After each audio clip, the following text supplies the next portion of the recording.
आदाब से मैं हूं सफीउल्लाह, आप देख रहे हैं 4 टीवी खबरनामा। सबसे पहले नजर डालते हैं सुर्खियों पर।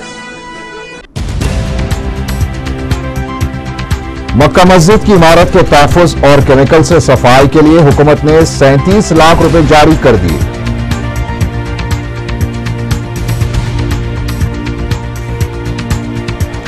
ग्रेटर हैदराबाद पुलिस कमिश्नरेट के क़याम से मुतालिक तजवीज़ की कौंसिल में मजलिस इत्तेहादुल मुस्लिमीन ने की सख्त मुखालिफत। असेंबली में तेलंगाना के लिए नौजवानों की खुदकुशी के वाकयात पर हंगामे से कार्रवाई मुतासिर।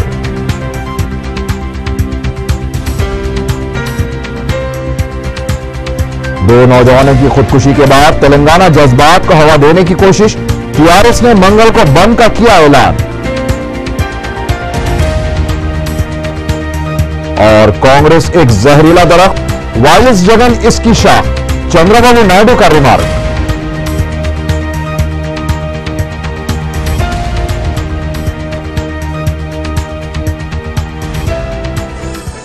और खबरें तफसील से।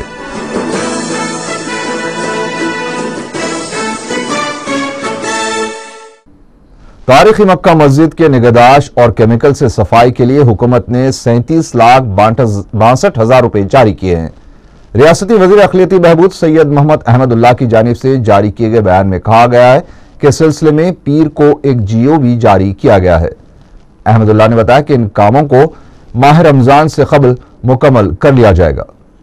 अहमदुल्लाह ने फंड्स की फराहमी पर चीफ मिनिस्टर और वजीर सियाहत से इज़हार तशक्कुर किया है। रियासती वजीर अखिलियती बहबूद सैयद मोहम्मद अहमदुल्लाह ने बताया है कि महकमा अखिलियती बहबूद की जानिब से यूपीएससी के तहत मुनक़िद होने वाले सिविल सर्विस और एपीपीएससी के तहत मुनक़िद किए जाने वाले ग्रुप 1 इम्तिहानात के लिए मुस्लिम उम्मीदवारों को तरबियत की फराहमी का मंसूबा बनाया जा रहा है। अहमदुल्लाह की जानिब से जारी किए गए बयान के मुताबिक शहर में वाक़े मेयारी कोचिंग सेंटर्स के जरिए मुस्लिम उम्मीदवारों को मुफ्त तरबियत दी जाएगी। उन्होंने बताया कि सन 2013 से इस कोचिंग का आगाज होगा और इस सिलसिले में महकमा अखिलियती बहबूद की जानिब से जल्द ही रहनुमायाना खुतूत वज़े किए जाएंगे।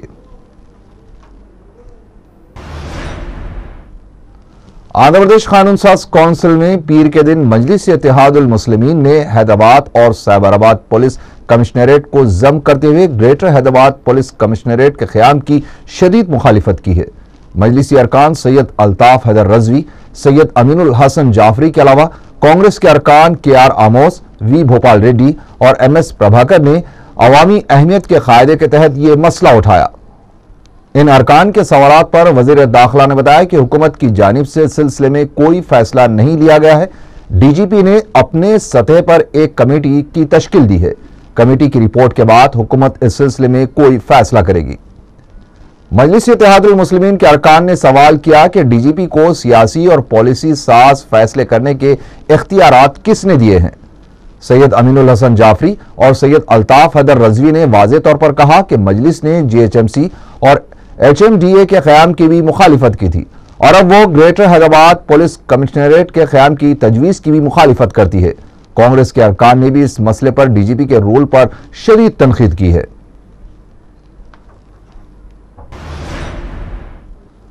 रियासती असेंबली में पीर को अलहदा तेलंगाना के मसले पर TRS, BJP और तेलुगुदेशम तेलंगाना फोरम के एहतजाज के बाद कार्रवाई को दिन भर के लिए मुलतवी कर दिया गया। असेंबली में स्पीकर ने 6 नए मुंतखबा अरकान को हलफ दिलाया। रियासती असेंबली के बजट इजलास में पीर के दिन की कार्रवाई अपोजिशन की हंगामा आराई की नजर हो गई। पीर को सिर्फ 20 मिनट की कार्रवाई के बाद इजलास की कार्रवाई को दिन भर के लिए मुलतवी कर दिया गया। इजलास की कार्रवाई जैसे ही शुरू हुई, स्पीकर असेंबली एन मनोहर ने ज़िमनी इंतखाबात में कामयाबी हासिल करने वाले TRS के 4 अरकान T राजैया, जोगू रमन्ना, जोपल्ली कृष्ण राव, गंपा गोवर्धन रेड्डी और आजाद उम्मीदवार नागम जनार्दन रेड्डी के अलावा BJP के रुकन असेंबली वाई श्रीनिवास रेड्डी को हलफ दिलाया। तमाम अरकान ने हलफ लेने के बाद जय तेलंगाना के नारे लगाए। हलफ लेने से कबल ही नागर कर्नूल के रुकन असेंबली नागम जनार्दन रेड्डी ने स्पीकर से पुलिस रवैये के खिलाफ शिकायत करते हुए कहा कि वो ऑटो से असेंबली आ रहे थे कि पुलिस ने उन्हें गैर जरूरी मुस्तैदी का मुजाहरा करते हुए रोक लिया। नागम जनार्दन रेड्डी ने उनके साथ पेश आए वाक़े पर डीसीपी, एसीपी और इंस्पेक्टर पुलिस के खिलाफ कार्रवाई का मुतालबा किया। ప్రమాణం చేసేదానికంటే ముందు సార్ ఇక్కడ ఈ రాష్ట్రంలో పోలీసు రాజ్యం ఉందా, ప్రజాస్వామ్యం ఉందా? దయచేసి ఒకసారి చెప్పండి సార్. నా క్వార్టర్లోకి వెళ్ళి బయటకు వెళ్తే నేను ఆటోలో వస్తుంటే ఆటోను అడ్డుకునే అధికారం ఈ డీసీపీ కానీ పోలీసు వాళ్ళకి కానీ ఎవరిచ్చారు సార్? తెలంగాణ గడ్డ మీద. इसके बाद स्पीकर एन मनोहर ने तेलुगु देशम की जानिब से बोजया नायक की खुदकुशी वाक़े पर पेश की गई तहरीक इल्तिवा और टीआरएस की जानिब से पेश की गई अलहदा तेलंगाना पर करारदाद से मुतालिक तहरीक को नामंजूर कर दिया। अपोजिशन जमातों की तहरीकात इल्तिवा को नामंजूर किए जाने के बाद अपोजिशन अरकान स्पीकर के पोडियम तक पहुंचकर एहतजाज करने लगे, जिस पर स्पीकर ने कार्रवाई को 15 मिनट के लिए मुलतवी कर दिया। इजलास जब दोबारा शुरू हुआ तो टीआरएस और बीजेपी अरकान की जानिब से जय तेलंगाना के नारे जारी रहे। इसी शोरगुल के दौरान स्पीकर असेंबली एन मनोहर ने तमाम सवालात को डीम टू आंसर करते हुए estimate committee, public account committee और रेलवे कमेटी की तश्कील का ऐलान किया। स्पीकर ने बताया कि 27 मार्च को पर्चे नामजदगी के अदखाल की आखिरी तारीख होगी और शाम 5 बजे तक नाम वापस लिए जा सकते हैं, जिसके बाद मुंतखब उम्मीदवारों के नामों का ऐलान किया जाएगा। स्पीकर ने बताया कि जरूरत पड़ने पर 29 मार्च को रायदही भी होगी। Deemed to have been laid.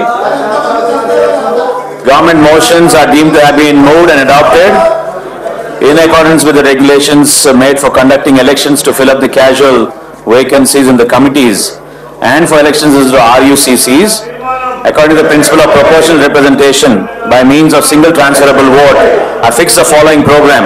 Last date for filing of nominations up to 3 p.m. on 27th March. Date of scrutiny of nominations 11 a.m. on 28th of March. Last date for withdrawal of candidates up to 5 p.m. on 28th of March. Date on which should a poll be necessary is on 29th of March between 9 and 2 p.m. बाद में speaker ने Andhra Pradesh तरमीमी bill को मुतारिफ करवाया। Opposition की जानिब से एहतजाज जारी रहने पर स्पीकर ने कार्रवाई को दिन भर के लिए मुलतवी कर दिया। इजलास को मुलतवी किए जाने के ऐलान के बाद भी टीआरएस के अरकान ऐवान में बैठे नजर आए। हुकूमत ने ऐवान असेंबली में Andhra Pradesh university law act के तहत Andhra Pradesh national law university के नाम की तब्दीली की मंजूरी के लिए तरमीमी बिल पेश किया है। इस यूनिवर्सिटी को Damodaram Sanjeevaiah national law university से मौसूम किया जाएगा। हुकूमत ने पीर को असेंबली में टेट से मुतालिक उठाए गए सवाल का जवाब देते हुए कहा कि टेट इम्तिहान को लेकर उम्मीदवारों में किसी किस्म की बेचैनी नहीं पाई जाती है और टेट इम्तिहान में नशानात के जरिए डीएससी मुनक़द करने की कोई तजवीज़ भी नहीं है। पॉलिटेक्निक कॉलेजेस क़याम से मुतालिक उठाए गए सवाल पर हुकूमत ने कहा कि रियासत में नए सरकारी पॉलिटेक्निक कॉलेजेस क़याम किए जाएंगे। जिले रंगारेड्डी में 2 नए कॉलेजेस के क़याम की तजवीज़ पर हुकूमत गौर कर रही है। इसके अलावा परगी में भी पॉलिटेक्निक कॉलेज के क़याम पर हुकूमत गौर कर रही है। मजलिस की जानिब से जीएचएमसी की अबतर माशी हालत और टैक्स की अदायगी की रकम की हवालगी से मुतालिक सवाल पर बताया गया कि एंटरटेनमेंट टैक्स से हासिल होने वाली रकम का 90% हिस्सा जीएचएमसी को अदा किया जाएगा, जबकि 10% कमर्शियल टैक्स को अदा किया जाएगा। वरंगल में 2 नौजवानों की खुदकुशी के वाक़यात पर अलहदा तेलंगाना के हामी अरकान असेंबली ने शदीद रद्दअमल का इजहार किया है। तेलंगाना क़यादीन ने नौजवानों की मौत को कांग्रेस और तेलुगु देशम की डोगली पॉलिसी की वजह करार दिया है। टीआरएस पार्टी के फ्लोर लीडर ई राजेंद्र ने कहा है कि तेलंगाना के 4 करोड़ अवाम के जज्बे से बढ़कर और कोई दूसरा मसला नहीं है। मीडिया से बात करते हुए ई राजेंद्र ने कहा कि एक तरफ जहां नौजवान तेलंगाना के लिए अपनी जानों की कुर्बानियां दे रहे हैं, वहीं तेलुगु देशम और कांग्रेस को शर्म आनी चाहिए कि दोनों जमातें मसले तेलंगाना पर ऐवान में मुबाहिस से फरार अख्तियार कर रही हैं। उन्होंने कहा कि ऐवान असेंबली में तेलंगाना से बड़ा दूसरा कोई मसला नहीं है। उन्होंने दोनों जमातों को इंतबाह देते हुए कहा कि तेलंगाना मसले पर मुबाहिस के लिए दोनों जमातों को फौरी आगे आना चाहिए। बीजेपी के फ्लोर लीडर लक्ष्मी नारायण ने इल्जाम लगाया है कि हुकूमत के पास इंसानी हमदर्दी नाम की कोई चीज ही नहीं है। मीडिया से बात करते हुए लक्ष्मी नारायण ने कहा कि तेलंगाना मसले पर मरकजी हुकूमत की टालमटोल पॉलिसी से कई नौजवान दिल बर्दाश्ता होकर खुदकुशी का रास्ता इख्तियार कर रहे हैं। उन्होंने कहा कि 700 नौजवानों की जिंदगियां जाय होने के बाद भी हुकूमत की आंखें नहीं खुली हैं। टीआरएस रुकन असेंबली एस सत्यनारायण ने कहा कि मसले तेलंगाना पर कांग्रेस और तेलुगु देशम की दोगली पॉलिसी की वजह से बुज्जया नायक ने दिलबर्दाश्ता होकर खुदकुशी की। मीडिया से बात करते हुए टीआरएस रुकन असेंबली ने कहा कि वजीर आला किरण कुमार रेड्डी और कायदे अपोजिशन चंद्रबाबू नायडू ने बुज्जया नायक की मौत पर जो ताजियती बयान दिया है उसमें तेलंगाना का जिक्र तक नहीं किया गया है। उन्होंने तेलुगु देशम के रुकन असेंबली एम नरसिम्लू की जानिब से यह बयान दिए जाने पर कि तेलंगाना के लिए किसी लीडर ने जान नहीं दी, तंजिया कहा कि दूसरों को तरगीब देने से पहले एम नरसिम्लू क्यों अपनी जान नहीं देते। तेलंगाना के लिए खुदकुशी करने वाले बुज्जया नायक को खराज पेश करते हुए बीजेपी और टीआरएस कायदीन ने बाद में गन पार्क पर धरना मुनज़्ज़म किया। बीजेपी के फ्लोर लीडर लक्ष्मी नारायण और रुकन असेंबली महबूबनगर श्रीनिवास रेड्डी ने गन पार्क पहुंचकर बुज्जया नायक और राजा मुरली को खराज पेश किया। टीआरएस कायदीन ने भी धरना मुनज़्ज़म करते हुए हुसूल तेलंगाना के लिए जिदोजहद जारी रखने का हल्फ लिया। इस मौके पर दोनों जमातों के कायदीन ने अहम अपोजिशन जमात को शदीद तनकीद का निशाना बनाया। नागम जनार्दन रेड्डी ने कहा कि रियासत के मुस्तकबिल के लिए तेलंगाना मसला खतरा बन चुका है। मीडिया से बात करते हुए नागम जनार्दन रेड्डी ने कहा कि रियासत में जमहूरियत नाम की कोई चीज ही बाकी नहीं रही है। उन्होंने कहा कि आज रियासत में पुलिस का राज चल रहा है। उन्होंने सवाल किया कि आखिर कब तक रियासत में आंध्रा कायदीन का राज चलता रहेगा। नागम जनार्दन रेड्डी ने कहा कि अलहदा तेलंगाना के लिए 700 नौजवानों ने अपनी जानों की कुर्बानियां दी हैं, लेकिन इसके बावजूद भी वजीर आला किरण कुमार रेड्डी और चंद्रबाबू नायडू मुबाहिस के लिए तैयार नहीं हैं। नागम जनार्दन रेड्डी ने सीमांध्रा कायदीन को इंतबा देते हुए कहा कि अगर तेलंगाना पर करारदाद पेश नहीं की गई तो उसके संगीन नताइज बरामद होंगे। हस्ब रिवायत पुलिस ईद और त्योहार से कबल मजहबी जिम्मेदारों के साथ मुलाकात करते हुए हालात का जायजा लेती है। इसी तरह श्री राम नवमी और हनुमान जयंती त्योहारों के सिलसिले में भी हुई एक मुलाकात को लेकर बीजेपी के रुकन असेंबली जी किशन रेड्डी ने हैदराबाद की पुलिस और कमिश्नर पुलिस AK खान को अपनी तनकीद का निशाना बनाया। उन्होंने कहा कि इन त्योहारों से पहले पुलिस जुलूस में शामिल होने वाले अफराद को तलब करके जुलूस को नाकाम बनाने की कोशिश कर रही है। उन्होंने हुकूमत पर भी इल्जाम आयद किया है कि वो AK खान को खुली छूट दे रखी है। टीआरएस ने मंगल को तेलंगाना बंद का ऐलान किया है। टीआरएस पार्टी के फ्लोर लीडर ई राजेंद्र ने बताया है कि अलहदा तेलंगाना मसले पर मरकजी हुकूमत की टाल मटोल पॉलिसी से नौजवान और तलबा खुदकुशी का रास्ता इख्तियार कर रहे हैं। उन्होंने कहा कि मरकजी हुकूमत के रवैये के खिलाफ तेलंगाना बंद का ऐलान किया गया है। ताहम ई राजेंद्र ने कहा कि आरटीसी बसों की खिदमत और 10वीं जमात के इम्तिहान के अलावा दीगर इम्तिहानात को बंद से इस्तिस्ना रखा गया है। ई राजेंद्र ने इल्जाम लगाया कि कांग्रेस और तेलुगु देशम के दोहरे मौक़िफ़ की वजह से नौजवान खुदकुशी पर मजबूर हो रहे हैं। इस दौरान दीगर जमातों बीजेपी, CPI और सियासी JSE ने टीआरएस की जानिब से ऐलान किए गए बंद की तायद का ऐलान किया है। 48 घंटों में 2 नौजवानों की खुदकुशी के वाकयात और इसके रद्द-ए-अमल के तौर पर तेलंगाना बंद के ऐलान से अलहदा तेलंगाना तहरीक में फिर शिद्दत पैदा करने की कोशिशों का आगाज हो चुका है। ऐन इम्तिहानात के सामने सियासी कायदीन तलबा के मुस्तकबिल से खेलने की कोशिश कर रहे हैं। पेश है एक रिपोर्ट।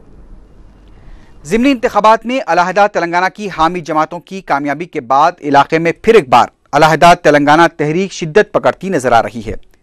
48 घंटों के अंदर 2 नौजवानों की खुदकुशी और एक नौजवान की इक़दाम खुदकुशी के वाक़े ने इलाकाई तहरीक को फिर एक बार गरमा दिया है। इम्तिहानात के ऐन मौके पर खुदकुशी के इन वाक़यात और सियासी जमातों की जानिब से मौके का फ़ायदा उठाव की पॉलिसी से इम्तिहानात की तैयारी में मसरूफ़ तलबा पर नफ्सियाती दबाव के बढ़ने का खदशा लाहक हो गया है। सियासी कायदीन जहां इस मसले पर सिर्फ अपनी सियासी रोटियां सेक रहे हैं, वहीं उन्हें नौजवानों और तलबा के मुस्तकबिल की कोई फिक्र नहीं है। तेलंगाना के नाम पर खुदकुशी करने वालों को शायद ही पहले कोई पहचानता भी था होगा, लेकिन आज उनके नाम से चीफ मिनिस्टर, कायदे अपोजिशन, अरकान असेंबली और अरकान पार्लियामेंट वाकिफ हो चुके हैं। और हद तो यह हो गई है कि पार्लियामेंट के अहाते में जान देने वालों की याद में नारेबाजी की जा रही है। अगर सियासी कायदीन को हकीकत में इलाके के अवाम से दिलचस्पी होती तो शायद आज नौजवान खुदकुशी का रास्ता अख्तियार न करते, लेकिन जब उन्होंने अपनी जान दे दी, आज उनके नाम के हर तरफ चर्चे हैं और सियासी कायदीन मरने वालों के लिए हमदर्दी जताने में सबकत ले जाने में मसरूफ हैं। तेलंगाना बंद के ऐलान के जरिए अब फिर हालात को गरमाने की कोशिशें की जा रही हैं और अब फिर न जाने अवाम को इस तहरीक के नाम पर कितनी मुसीबतें झेलनी पड़ेगी, क्योंकि इस तरह के वाक़यात से अगर कोई मुतासिर होता है तो वो आम आदमी है, जबकि सियासी कायदीन या तो एयर कंडीशन कारों में सफर करते हैं या फिर हवाई जहाजों में। असम्बली से लेकर दिल्ली तक मसले से फायदा उठाने की तलाश में मसरूफ कायदीन को अवाम की मुश्किलात का एहसास होना चाहिए, ताकि वो किसी भी वाक़े को अपने मफाद के लिए इस्तेमाल करने से पहले अवामी परेशानियों को जहन में रखें। टीआरएस की जानिब से ऐलान किए गए बंद के ऐलान के बावजूद 27 मार्च यानी मंगल को मुनक़िद होने वाला एसएससी इम्तिहान प्रोग्राम के मुताबिक मुनक़िद होगा। डिस्ट्रिक्ट एजुकेशनल ऑफिसर ने अपने बयान में सरपरस्तों से ख्वाहिश की है कि अपने बच्चों को मुकर्ररा वक्त से आधा घंटा पहले ही इम्तिहानी मराकज़ पहुंच जाने की तरगीब दें। उन्होंने मजीद बताया कि जब सवालात का पर्चा हासिल हो तो हाल टिकट पर जो कोड नंबर है वही कोड नंबर का पर्चे सवालात हासिल करके जवाबात लिखें। वाज़ेह रहे कि रियासत भर में एसएससी इम्तिहानात का पीर से आगाज हुआ है। रियासत भर में 5849 मराकज़ कायम किए गए हैं। बाज़ मराकज़ पर बुनियादी सहूलतों की अदम फराहमी और मुकर्ररा वक्त से चंद मिनट पहले दाखिले की इजाज़त दिए जाने की शिकायतें मिली हैं। इम्तिहानी मराकज़ पर सरपरस्तों को भी मुतफक्किर देखा गया। बोर्ड ऑफ सेकेंडरी एजुकेशन के मुताबिक 78 तलबा को नकल नवेसी करते हुए पकड़ लिया गया है। इसके अलावा 38 इम्तिहानी निगरानकारों के खिलाफ भी कार्रवाई की गई है। बताया गया है कि एसएससी इम्तिहानात के पहले पर्चे में 98% उम्मीदवारों ने शिरकत की।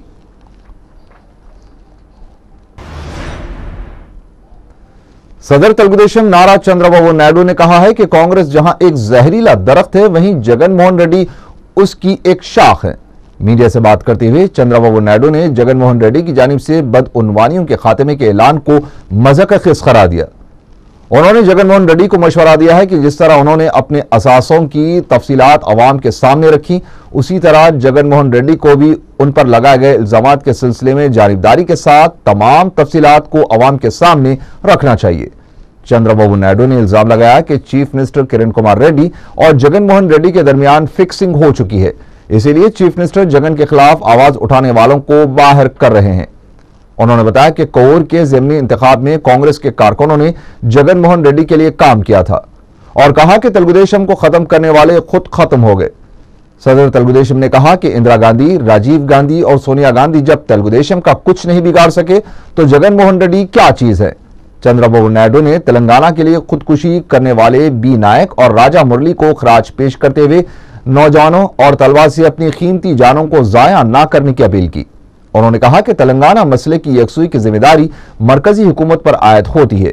उनका कहना था कि मरकज और रियासत में कांग्रेस हुकूमत बरसर इख्तिदार है और इस सिलसिले में उन्हें फैसला लेना चाहिए। తెలుగుదేశం పార్టీని పతనం చేయాలనో అంతం చేయాలనుకున్న వాళ్ళు అంతమయ్యారు తప్ప తెలుగుదేశం పార్టీ ఎప్పుడు కూడా ఏమీ కాలేదు. ప్రజల సహకారం ఉన్నంత వరకు, ఆశీస్సులు ఉన్నంత వరకు తెలుగుదేశం పార్టీని ఎవ్వరూ ఏమీ చేయలేరు. చాలా మంది కలలు కన్నారు, కలలుగానే మిగిలిపోయినాయి. ఆ విషయం గుర్తుపెట్టుకోవాలి. ఈ రోజు మాట్లాడుతూ వాళ్ళ పేపర్ ఉంది కాబట్టి అవినీతి పేపర్ రాసుకోవడం, 5 సీట్లు మేము పెట్టుకొని కడవన్నీ కాంగ్రెస్ తో మేము ఆలోచపడతామని। ज्वेलरी की दुकानात के मालिकीन ने मरकजी वजीर फिनांस प्रणब मुखर्जी से मुतालबा किया है कि एक्साइज ड्यूटी में इजाफा वापस ले। शहर के मुख्तलिफ इलाकों में सोने चांदी की बाज दुकानात एहतजाजी तौर पर 10वें दिन भी बंद रही। ताजरीन ने एहतजाज जारी रखने का ऐलान किया है।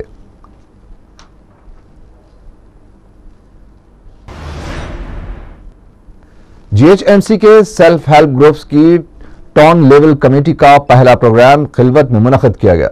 मुतालिका रुकन बल्दिया और साबिक़ मेयर मीर जुल्फ़िकार अली ने मेहमान खुसूसी की हैसियत से शिरकत की।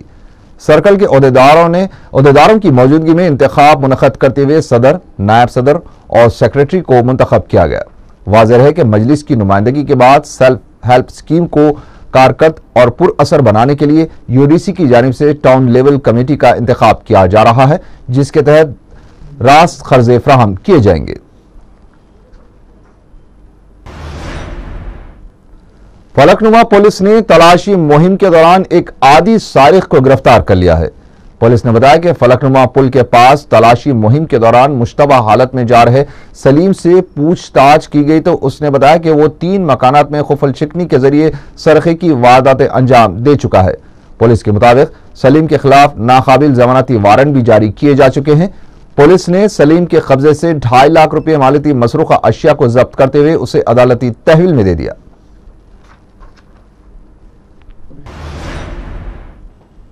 मसरूफ औकात में चादरघाट पुल को अबूर करना पहले ही दुश्वार को मरहला तस्वुर किया जाता है और अब अवाम को इस रास्ते में पुलिस के साथ साथ हिजड़ों की हरासानी का भी सामना करना पड़ रहा है। पेश है एक रिपोर्ट। चादरघाट चौराहे पर राहगीर, छोटे व्यापारी और अवाम ट्रैफिक पुलिस और हिजड़ों के जुल्म सितम से परेशान हैं। हिजड़े और पुलिस दोनों अवाम को लूट रहे हैं। 4TV की टीम ने इस मसरूफ तरीन रोड पर 2 हैरत अंगेज मनाजिर देखे, जिसमें नाजरीन के लिए तो दिलचस्पी है और पुलिस के लिए शायद इबरत का बाज बन जाए। दिलसुख नगर और सईदाबाद से 24 घंटे ट्रैफिक की आमद और रफ्त जारी रहती है और दिन के औकात में तो मलकपेट रेलवे स्टेशन तक चादरघाट रास्ता दुश्वार तरीन हो जाता है और हमेशा ट्रैफिक जैम रहती है। महकमा पुलिस ने ट्रैफिक पर काबू रखने के लिए कई पुलिस ओहदेदारों को चादरघाट चौराहे पर मुतय्यन किया है, लेकिन दिन के मसरूफ तरीन औकात में ट्रैफिक पुलिस के ओहदेदार अपनी ड्यूटी अंजाम देने की बजाय ऐसे हरकत में मसरूफ देखे गए जो सिर्फ फिल्मों में देखने को मिलते हैं, और वो भी विलियन यानी गुंडों के हरकत। ट्रैफिक पुलिस इस रोड से गुजरने वाली हर मेवे की ट्राली से दादागिरी के जरिए ना सिर्फ फल वसूल कर रही थी बल्कि खर्च के लिए रकम भी इंतहाई बेबाकी से वसूल की जा रही थी। चौराहे पर कायम पुलिस बूथ में मौजूद ओहदेदार के पास वसूल शुदा सामान माल गनीमत की तरह जमा किया जा रहा था और आराम से पिकनिक मनाई जा रही थी। और उसी वक्त रोड के दूसरी तरफ हिजड़े भी राहगीरों को डराते, धमकाते और जबरदस्ती रकम वसूल करते देखे गए। समाज के इस मज़ाक़-ए-ख़ेज़ तबके ने बड़ी ही जुर्रत से गन्ने की बंडी से गन्ने की छड़ियां छीनी और उससे बस स्टॉप पर मौजूद अफराद और राहगीरों को डराने लगे। ये ना सिर्फ डरा रहे थे बल्कि जेबों में हाथ डालकर जबरदस्ती रकम भी छीन रहे थे। माहौल कुछ ऐसा बन गया था कि अवाम रोड के दोनों जानिब से हरासानी का शिकार हो रहे थे और ये सोचते हुए गुजर रहे थे, गोलमाल है भाई सब गोलमाल है, हर सीधे रस्ते की है तेरी चाल है, सीधे रस्ते की है तेरी चाल है। गोलमाल है भाई सब गोलमाल है, गोलमाल गोलमाल गोलमाल है सब गोलमाल है। भूख रोटी की हो तो पैसा कमाइए, पैसा कमाने के लिए भी पैसा चाहिए, मांगे से ना मिले तो पसीना बहाइए, पैसा है जब पसीना तो रुमाल चाहिए।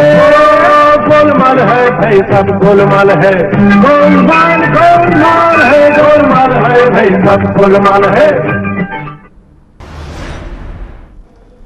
घटकेसर में एक शख्स ने अपनी बीवी का कत्ल करने के बाद खुद भी जहर पीकर अपनी जान दे दी।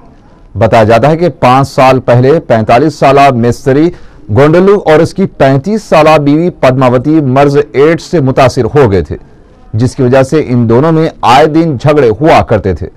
इतवार की शब भी कुछ ऐसा ही हुआ। झगड़े के बाद पद्मावती सो गई। उसे नींद की हालत में देखकर गोंडलू ने चाकू से हमला करके हलाक कर दिया और कुछ देर बाद खुद भी जहर पीकर अपनी जान दे दी। सुभाष नगर कॉलोनी वाक़े जेडीमटला में केमिकल के गोदाम में आग लगने से सारा केमिकल का स्टॉक जलकर खाकिस्तर हो गया। सनत नगर और पटनचेरू के फायर ब्रिगेड्स ने करीब 2 घंटों तक कोशिश करके आग बुझा दी। मुकामी अफराद ने मीडिया को बताया कि रिहायशी इमारत की ग्राउंड फ्लोर पर केमिकल के गोदाम से वहां रहने वालों को संगीन खतरा लाहक हो सकता है। उन्होंने सिलसिले में महकमे बल्दिया और पुलिस से शिकायत की है। जोगीपेट के मुतवत्तिन मुशीराबाद के रहने वाले 20 साला ताजुद्दीन गुज़िश्ता 2 हफ्तों से लापता हो गए हैं। उनकी वालिदा के मुताबिक उनका दिमागी तवाजुन ठीक नहीं है और वो गूंगे भी हैं। किसी को नजर आ जाए तो ख्वाहिश की गई है कि मोबाइल नंबर 9032308697, नंबर एक बार फिर सुन लीजिए 9032308697 या फिर 4TV के दफ्तर पर राब्ता पैदा करें। संतोष नगर के रहने वाले 40 साला सैयद अंसारी 3 मार्च से लापता हो गए हैं। किसी को नजर आ जाए तो ख्वाहिश की गई है कि संतोष नगर पुलिस को इसकी इत्तला दी जाए। असद बाबा नगर बहादुरपुरे के रहने वाले 65 साला शेख चुन्नू मियां 9 मार्च से लापता हो गए हैं। वो घर से साइकिल पर मेडिकल शॉप जाने के लिए निकले थे और वापस घर नहीं आए। किसी को नजर आ जाए तो ख्वाहिश की गई है कि बहादुरपुरा पुलिस को इसकी इत्तला दी जाए। आखिर में सुर्खियां एक बार फिर। मक्का मस्जिद की इमारत के तहफ़्फ़ुज़ और केमिकल से सफाई के लिए हुकूमत ने 37 लाख रुपए जारी कर दिए।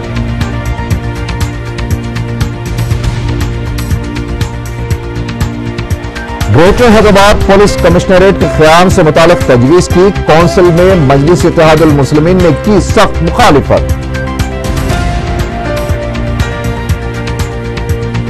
असेंबली में तेलंगाना के लिए नौजवानों की खुदकुशी के वाक़यात पर हंगामे से कार्रवाई मुतासिर।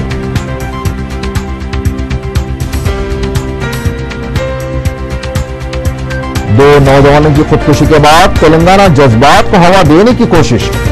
टीआरएस ने मंगल को बंद का किया ऐलान। और कांग्रेस एक जहरीला दरख्त, वाईएस जगन इसकी शाख, चंद्रबाबू नायडू का रिमार्क।